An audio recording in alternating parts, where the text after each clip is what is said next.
Assalomu alaykum. Alixon, kechalari uyqudan turib ketyapsizmi? Yo mazax uxlayapsizmi?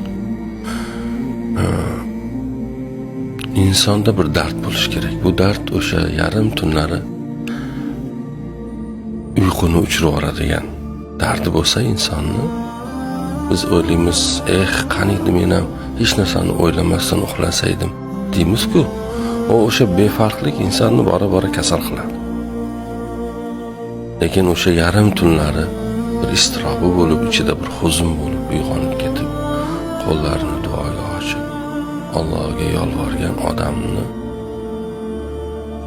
holatidaqa go'zal holat boshqa bu dunyoda yo'q.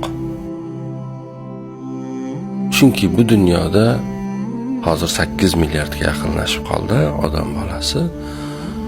O'shalarning ichida tunlari hech uyg'onmasdan uxlayotganlar juda ham ko'p.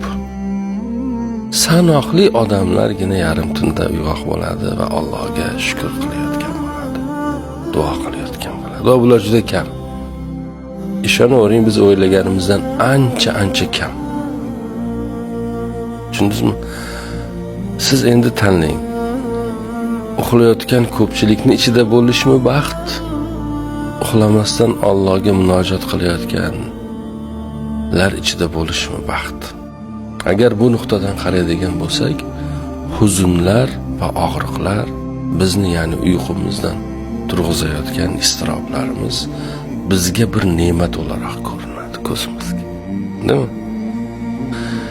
Bir odam bor ekan, xuddi shunday.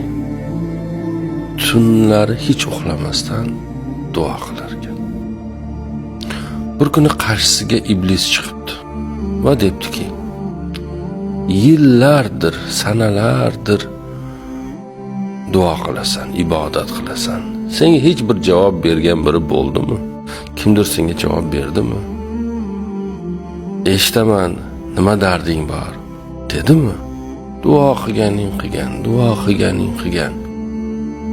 Biror bir duoing ijobat bo'lmasa, bu uxlamasdan yarim tunda turib olib, bu yig'i-sig'ilar, bu munojatlar, bunda mantiq yo'q-ku.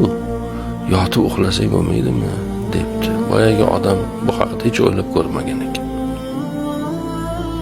Yotib uxlab tush ko'ribdi.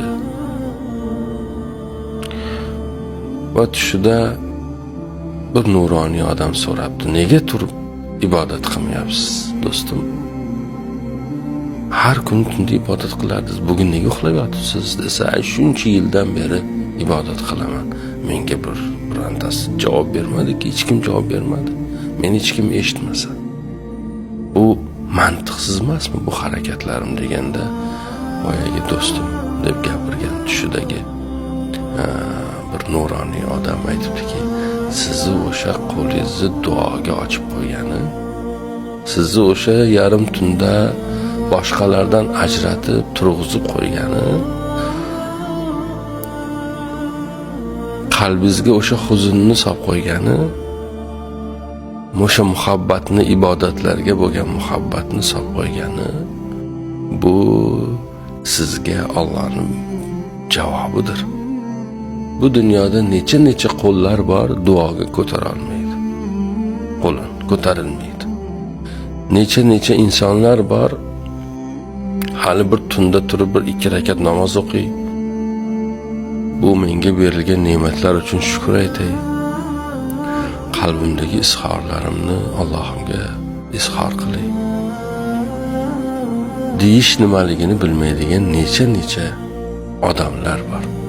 O'shalarning ichidan Allohni sizga, unga turib rozi qilishingiz, unga qalbingizni to'kishingiz, bu bir duo qilishingiz, bir narsani istab va taslim bo'lishingiz, boshqa bularning hammasi Alloh azza va jallaning sizga labbay deyishidir. Sizga qilgan marhamatidir. Sizni asraganidir. Nimadan? G'aflatdan.